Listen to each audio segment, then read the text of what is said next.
والعاقبة للمتقين والصلاة والسلام على سيد الأنبياء والمرسلين ونحن على ذلك لمن الشاهدين والشاكرين والحمد لله رب العالمين. أما بعد فأعوذ بالله من الشيطان الرجيم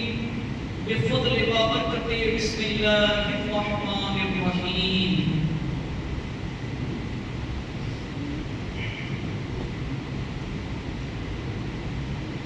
تو شمع رسالت ہے عالم تیرا پروانہ، تو شمع رسالت ہے عالم تیرا پروانہ. اور حضور مفتی اعظم ہند علیہ الرحمہ آگے فرماتے ہیں، کیا فرمایا حضور مفتی اعظم ہند رحمۃ اللہ علیہ نے کہ دانا ہے تیرا دانا، کھانا ہے تیرا کھانا، پانی ہے تیرا پانی، مدنی مدینے والا. اور اعلیٰ حضرت میرے امام نے فرمایا کہ وہ جو نہ تھے تو کچھ نہ تھا، وہ جو نہ ہو تو کچھ نہ ہو، جان ہے وہ جہان ہے، ارے جان ہے تو جہان ہے. صبح طیبہ میں ہوئی بٹتا ہے باڑا نور کا، صبح طیبہ میں ہوئی، طیبہ مدینے کو کہتے ہیں، طیبہ مدینے کو کہتے ہیں. صبح طیبہ میں ہوئی بٹتا ہے باڑا نور کا، وہ بٹتا ہے باڑا نور کا، نور کی سرکار ہے اس میں دوبالا نور کا. اور آگے شاعر کی اس کلام کے بعد اللہ تبارک و تعالی قرآن پاک میں ارشاد فرماتا ہے وَرَفَعْنَا لَكَ ذِكْرَكَ. کیا فرمایا؟ وَرَفَعْنَا لَكَ ذِكْرَكَ. اب میں نے جو خطبہ آپ کے سامنے پڑھا اور خطبہ مسنونہ کے بعد اس پیاری سی قرآن پاک کی آیت وَرَفَعْنَا لَكَ ذِكْرَكَ آپ کے سامنے آج میرا موضوع یہ سخن بنایا میں نے. اس آیت کریمہ کی ترجمہ سماعت فرمائے کہ اللہ تبارک و تعالیٰ قرآن میں واضح طور پر فرما رہا ہے وَرَفَعْنَا لَكَ ذِكْرَكَ، یعنی اے محبوب ہم نے آپ کے ذکر کو، اللہ فرما رہا ہے قرآن میں، اے محبوب ہم نے آپ کے ذکر کو اپنے ذکر کے ساتھ، اپنے نام کے ساتھ بلند فرما دیا. کیا فرمایا؟ بلند فرما دیا، دنیا میں آخرت میں ہر جگہ. تو یہ قرآن پاک کی آیت کا ترجمہ کہ اللہ تبارک و تعالیٰ نے اپنے محبوب کی شان قرآن میں بیان کی. اے محبوب ہم نے آپ کے ذکر کو اپنے ذکر کے ساتھ، خدا فرما رہا ہے میرے نام کے ساتھ، دنیا میں اور آخرت میں بلند فرما دیا. تو یہ میرے اور آپ کے نبی کی شان ہے. آج ہم لوگ 1500 سالہ جشن ولادت، جشن میلاد النبی، عید میلاد النبی کے دن جمعہ کی نماز پڑھنے کے لیے مسجد میں تشریف لائے. السلام علیکم ورحمۃ اللہ وبرکاتہ. ایک کلام میں آپ کے سامنے پیش کروں گا کیونکہ آج کا دن میلاد کا دن ہے اور عیدوں کی عید ہے. کیونکہ سرکار دنیا میں تشریف نہ لاتے تو نہ کوئی عید الفطر ہوتی، نہ کوئی عید الاضحیٰ ہوتی، نہ کوئی رات شب قدر ہوتی، نہ کوئی شب برات ہوتی، نہ کوئی شب معراج ہوتی. میرے رب نے فرمایا قرآن میں وَرَفَعْنَا لَكَ ذِكْرَكَ، اے محبوب ہم نے آپ کے ذکر کو ہمارے ذکر کے ساتھ دنیا اور آخرت میں بلند فرما دیا. اس قرآن پاک کی آیت کے ترجمے سے ہمیں پتا چلا کہ اللہ تبارک و تعالیٰ اپنے محبوب حضرت محمد مصطفیٰ صلی اللہ علیہ وسلم روحی فدا سے کتنی محبت اور پیار کرتے ہیں. تو پتہ یہ چلا کہ اللہ تبارک و تعالیٰ بھی اپنے محبوب سے محبت کرتا ہے اور ہم تو آخری امت ہیں. اب قیامت تک کوئی دوسرے نبی تشریف لانے والے نہیں ہیں، اب قیامت تک کوئی دوسری امت آنے والی نہیں ہے. ہمیں آخری امت بنا کر آخر الزمان نبی محمد صلی اللہ علیہ وسلم کی امت بنا کر رب نے بھیجا ہے. اب آئے گی قیامت، اب آئے گی نبی تشریف نہیں لائیں گے.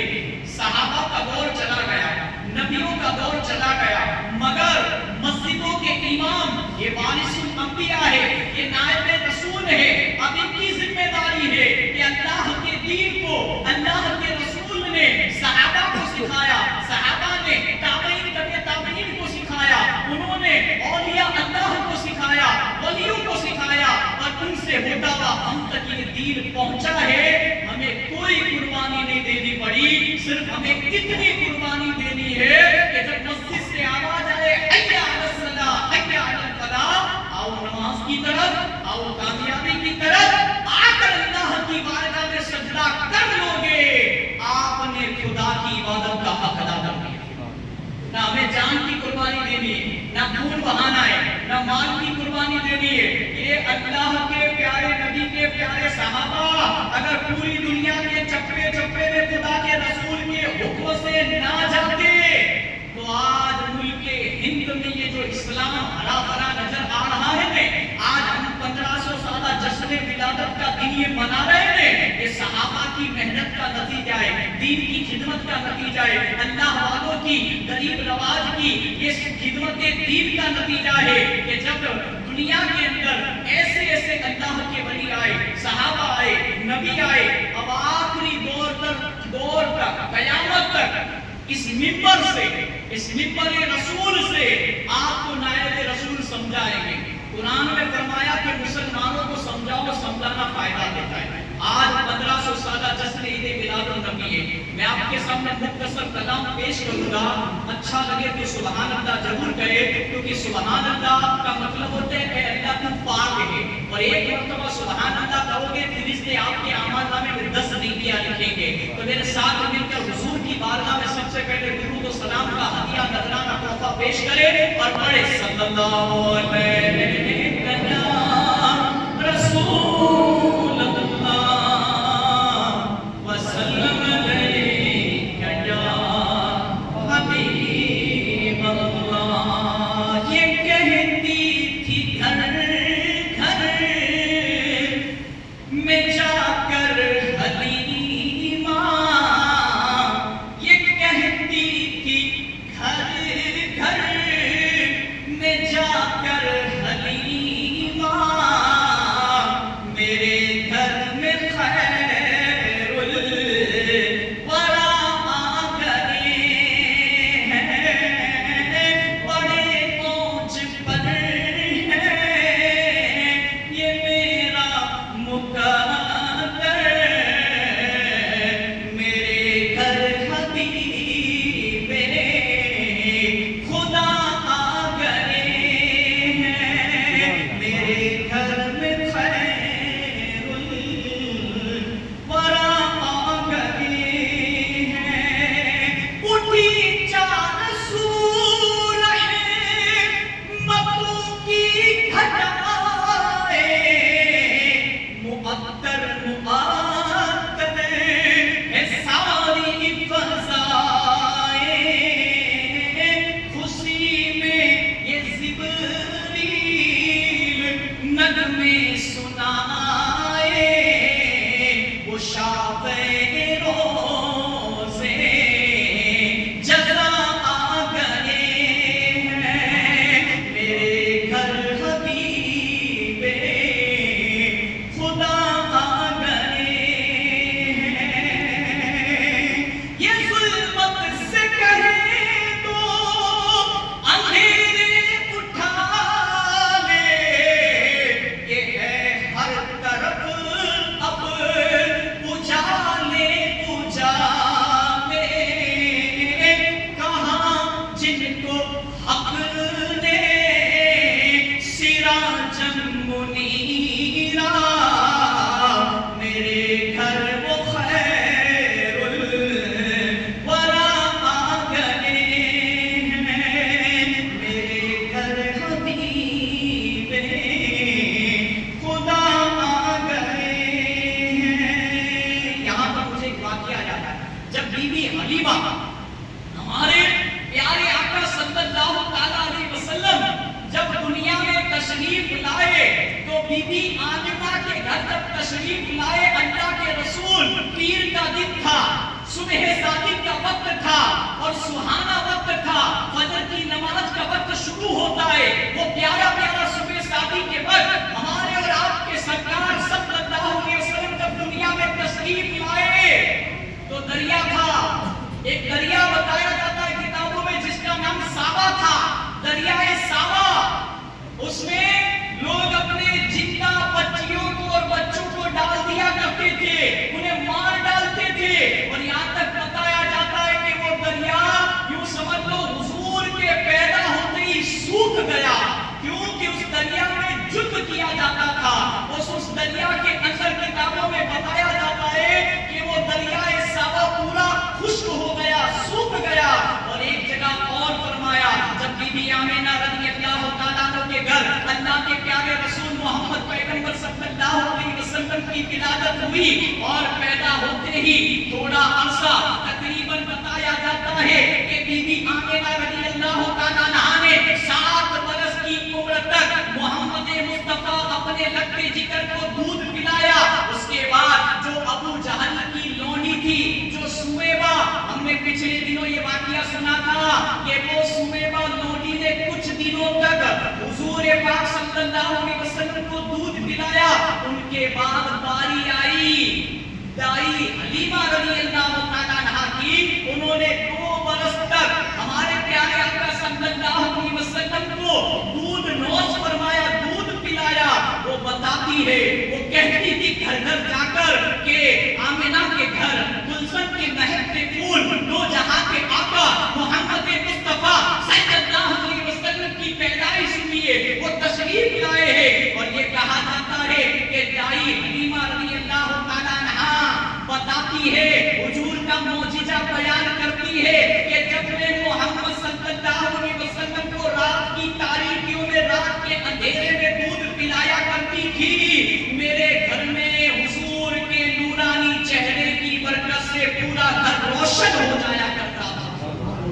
کتنا نور ہوگا ذرا اندازہ لگاؤ، قرآن بیان کر رہا ہے، سورہ یوسف اٹھا کر دیکھ لو، یوسف اور زلیخا کا واقعہ قرآن کی تفسیر میں پڑھ کر دیکھ لو کہ حضرت یوسف کو اللہ نے اتنا خوبصورت بنایا تھا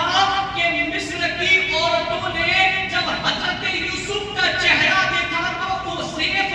سفرجن کاٹنے کے بجائے اپنی انگلیاں کاٹ لی تھی، تو اللہ کے رسول محمد عربی صلی اللہ علیہ وسلم کو دنیا میں سب سے حسین اور خوبصورت اللہ نے بنا کر بھیجا، ان کے نور کا عالم کیا ہوگا۔ دائی حلیمہ رضی اللہ تعالیٰ عنہ بتاتی ہے جب رات ہو جاتی، ایک دن ایک پڑوسن نے آ کر پوچھا، خولہ سعدیہ رضی اللہ تعالیٰ عنہ دائی حلیمہ رضی اللہ تعالیٰ عنہ کے پاس آئی اور کہا کہ تمہارے گھر میں رات کو دیا بجھا دیا کرو، بتی گل کر کے سویا کرو، پوری رات تمہارے گھر میں روشنی رہتی ہے، اس کی کیا وجہ ہے؟ دائی حلیمہ رضی اللہ تعالیٰ عنہ نے مسکرا کر فرمایا، یہ جو میرے گھر میں رات کو نور، یہ روشنی تمہیں نظر آتی ہے کہ سعدیہ،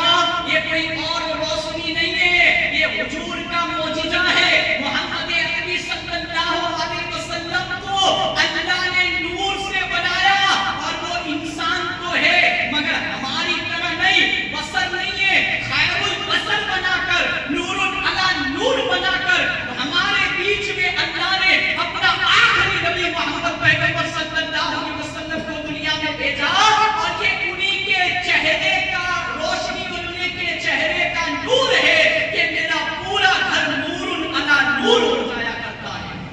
یہ کوئی اور روشنی نہیں ہے۔ ایک اور جگہ پر فرمایا، اب ذرا اندازہ لگاؤ، ہمارے سرکار کا یہ معجزہ ہے کہ اس دور میں لائٹ نہیں تھی، اس دور میں بجلی نہیں تھی، مگر حضور کو اللہ نے اپنے نور سے نوری مخلوق بنا کر بھیجا۔ اب اس سے بڑا معجزہ کون سا ہے؟ آپ جانتے ہو کہ حضور کے بدن پر ابھی حضور کے بدن تک 63 سالہ زندگی اٹھا کر دیکھ لو، کبھی مکھی نہیں دیکھی، کبھی مچھر نہیں کاٹا، حضور پاک کا کبھی سایہ نہیں پڑا، زمین پر ان کا برسایہ نہیں پڑا۔ ارے حضور جہاں جہاں چلتے تھے، بادل، دھوپ ہوتی تو بادل ان کے سر پر سایہ کرتا تھا، یہ میرے سرکار کا معجزہ ہے۔ اور آپ کو ایک اور بات بتا دوں، جب حضور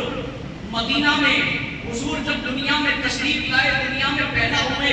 جانتے ہو جب مدینہ شریف ہجرت کر کے گئے، مدینے کا نام یشرب تھا. کیا نام تھا پہلے؟ مدینہ نہیں تھا. آج مدینہ شریف کہتے ہیں مدینہ منورہ، پہلے اس کا نام یشرب تھا. یشرب کا مطلب ہوتا ہے بیماریوں کا گھر. لوگ بیمار ہو جایا کرتے تھے اور انہیں سکون نہیں ملتا تھا. ہمارے اور پیارے آپ کے پیارے آقا محمد مصطفیٰ صلی اللہ علیہ وسلم جب دنیا میں تشریف لائے، یشرب کو اللہ نے مدینہ بنا دیا اور مدینے سے بیماریاں دور کر دی. آج کے دور کی 2025 کا ریسرچ بتا رہا ہوں آپ کو. سائنٹسٹوں نے، بڑے بڑے ڈاکٹروں نے امریکہ کے ریسرچ کیا کہ دنیا کے اندر سب سے خوبصورت اور سب سے سوچھ، سب سے پاک اور صاف شہر کون سا ہے کہ جس جگہ پر جو لوگ بیمار کم پڑتے ہیں، زیادہ بیمار نہیں ہوتے. ان کا ریسرچ بتا رہا ہے ان ڈاکٹروں کا کہ دنیا کا کوئی اور شہر نہیں ہے بلکہ یہ میرے اور آپ کے حضور کا مدینہ ہے کہ جہاں پر لوگ تندرستی والی زندگی گزارا کرتے ہیں.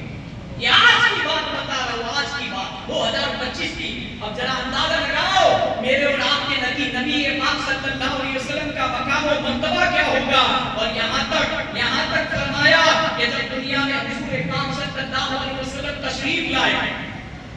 تب اندھیرا ہی اندھیرا تھا. لوگ، میں نے بتایا تھا کہ اپنی بچیوں کو زندہ دفن کر دیا کرتے تھے. اور جب میرے اور آپ کے پیارے آقا صلی اللہ علیہ وسلم کے پیارے دیوانوں، جب ہمارے پیارے آقا صلی اللہ علیہ وسلم تشریف لائے میں لوگ مورتوں کی پرستی سے پوجا کیا کرتے تھے. اور جب حضور دنیا میں تشریف لائے اور اللہ تبارک و تعالی نے کہا کہ 40 سال کی عمر میں کہہ دو پڑھو اے نبی اعلان نبوت کر دو. اور حضور پاک نے جب اعلان نبوت کہا کہ پڑھو لا الہ الا اللہ محمد رسول اللہ، میں اللہ کا آخری نبی بھیج کر مجھے اللہ نے بھیجا ہے، میں نے اے قریش